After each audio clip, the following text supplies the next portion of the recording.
वीना जी और कपिल जी की आंखें बता रही थी कि दोनों ने सारी रात बेचैनी में काटी। वीना जी की गालों पर सूखे आंसुओं के निशान उनके दर्द को छुपाने की नाकामयाब कोशिश कर रहे थे। दोनों ही उदास बैठे कमरे की दीवार पर टंगी अपनी बेटी पारुल की फोटो को निहार रहे थे। आप कुछ फल खाकर दवाई ले लीजिए, कब तक यूं ही बैठे रहेंगे? अगर आपकी तबीयत खराब हो गई तो मैं क्या करूंगी, कहां जाऊंगी? तभी घर की डोरबेल बजी। कौन होगा? प्रश्न की निगाहों से कपिल जी ने वीना जी की तरफ देखा। अरे कमला होगी, 9 बज रहे हैं, इस वक्त वह आती है, कहकर वीना जी दरवाजा खोलने चली गई। दरवाजा खोलते ही कमला बोली, क्या भाभी, कब से बेल बजा रही हूँ, दरवाजा खोलने में समय क्यों लग गया? मैं जल्दी से काम निपटाती हूँ, बोलकर कमला किचन में चली गई। ओ तेरी, किचन तो पूरा साफ है, सिंक में बर्तन भी नहीं है। मैंने तो कल रात में ही बता दिया था कि मैं कल आऊंगी। और यह क्या, सुबह की चाय और नाश्ते के भी बर्तन नहीं है? ऐसा तो कभी नहीं हुआ। मेरे आने से पहले ही भाभी चाय नाश्ता साहब को खिला देती हैं, क्योंकि उन्हें दवा खानी रहती है। कुछ देर सोचते हुए, चलो कोई नहीं, मैं पहले घर साफ कर देती हूँ, फिर पूछती हूँ। सब जगह की सफाई करने के बाद झाड़ू लेकर वीना जी के कमरे में जाने लगी तो वह ठिठक गई। प्लीज आप एक बार उनसे बात करिए, वो लोग कुछ भी कहेंगे और हम लोग मान लेंगे।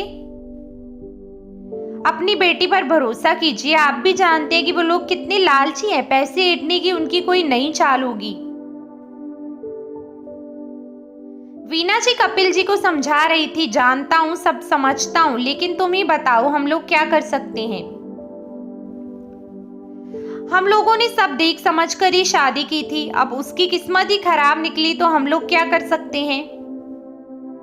और फिर वो लोग चाहते ही क्या है? यही ना कि वो घर का सब काम करे और सबको खुश रखे। लेकिन तुम्हारी बेटी से वो भी नहीं हो रहा, जरा जरा सी बात पर फोन कर देती है। अरे किस पति पत्नी के बीच झगड़े नहीं होते? तभी वीना जी को आभास हुआ कि कमला शायद कमरे के बाहर है। कमला, वीना जी ने आवाज लगाई। जी भाभी, सब सफाई हो गई है, आपके कमरे की बाकी है, कमला ने बाहर से ही कहा। नहीं तू रहने दे, मैं यहाँ का कर लूंगी, वीना जी ने दरवाजे पर आकर कहा और उनकी नजर कमला से मिली।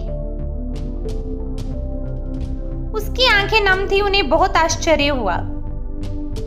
कमला किचन में जाकर पोहा और चाय बनाने लगी। नाश्ते को ट्रे में रखकर वीना जी के पास गई। भाभी ये पोहा और चाय ले लो, आप दोनों ने कल से कुछ नहीं खाया है। पहले आप लोग नाश्ता कर लो, फिर आपसे कुछ बात करनी है। वीना जी ने प्रश्नवाचक दृष्टि से कमला को देखा तो उसने इशारों से कहा कि पहले नाश्ता कर लो। मैं यही बाहर रूम में इंतजार कर रही हूँ और साहब को भी ले आना। थोड़ी देर बाद वीना जी और कपिल जी बाहर आ गए। कमला ने दोनों को देखते हुए कहा, साहब, भाभी जी मैं आपसे जो कुछ भी बात करूंगी उसके लिए पहले ही माफी मांग रही हूँ, छोटा मुंह बड़ी बात। कमला, तू ऐसी कौन सी बात करने वाली है जिसके लिए पहले से माफी मांग रही है? साहब भाभी मुझे एक बात बताओ, पारुल बेबी आप दोनों की ही बेटी है ना? दिमाग खराब है? ये क्या पूछ रही है? हमारी इकलौती बेटी है, हमारे जिगर का टुकड़ा है और इस घर की जान है। फिर आपने जिगर के टुकड़े को, अपनी जान को खुद ही उन ससुराल रूपी भेड़ियों के आगे नोचने के लिए क्यों छोड़ दिया? वीना जी और कपिल जी उसे आश्चर्य से देखने लगी। शक तो मुझे तभी हो गया था जब पारुल बेबी पिछली बार घर आई थी। मैंने देखा उनकी पीठ और गर्दन पर मार के निशान। मैंने पूछा था, लेकिन बेबी ने कहा कि बाथरूम में फिसल गई थी। आप मुझे एक बात बताओ कि हमारी बेटियां अपने मायके के बाथरूम में क्यों नहीं फिसलती? क्या ससुराल के बाथरूम ज्यादा चिकने होते हैं? और अगर होते हैं तो घर के बाकी लोग क्यों नहीं फिसलते?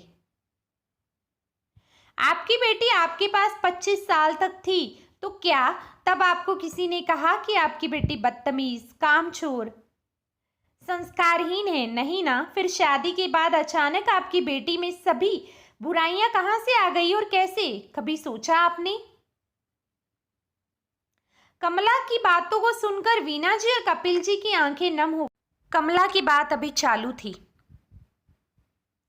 पारुल बेबी तो इतनी अच्छी हैं कि वो किसी का दर्द भी नहीं देख सकती। एक बार यहीं पर मैं सब्जी काट रही थी और मेरी उंगली कट गई। उन्होंने देख लिया तो तुरंत मरहम पट्टी लेकर करने लगी और जबरदस्ती पकड़कर ले गई मुझे टेटनस का टीका लगवाने।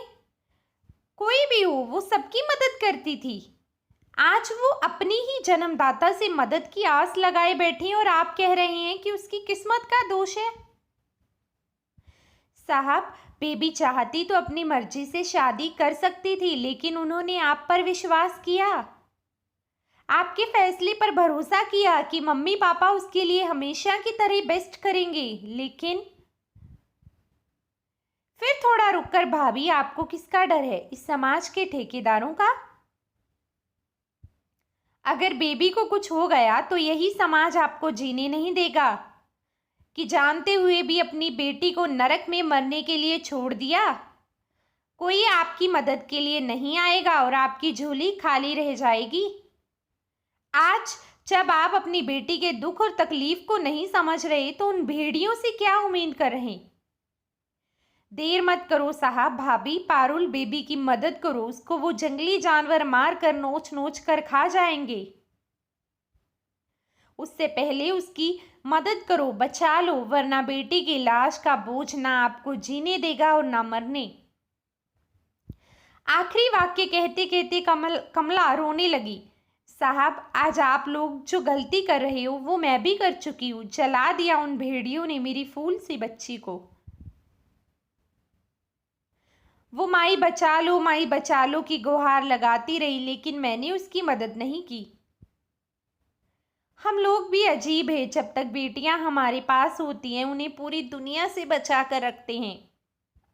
कभी भी कैसे भी उनकी मदद करने को उनकी एक आवाज़ पर दौड़ जाते हैं, लेकिन शादी के बाद उनकी तरफ मदद का हाथ बढ़ाने के लिए सोचने लगते हैं।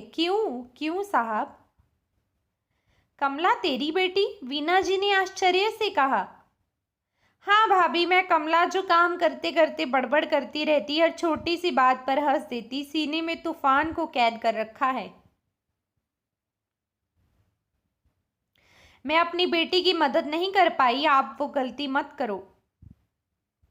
अपनी बेटी पर, अपनी परवरिश पर भरोसा करो कि आपकी बेटी आपसे झूठ नहीं बोल रही। कमला की बात सुनकर कपिल जी वहां से उठकर कमरे में चले गए और थोड़ी देर में तैयार होकर, वीना जी जल्दी चलिए,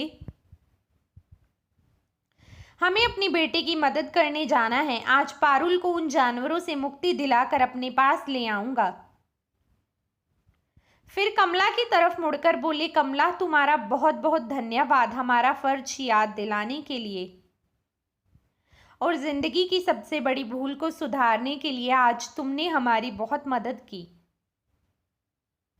कमला हाथ जोड़कर बोली, जाओ साहब, पारुल बेबी की मदद कीजिए। कपिल जी और वीना जी अपनी बेटी की मदद के लिए तुरंत रवाना हो गए।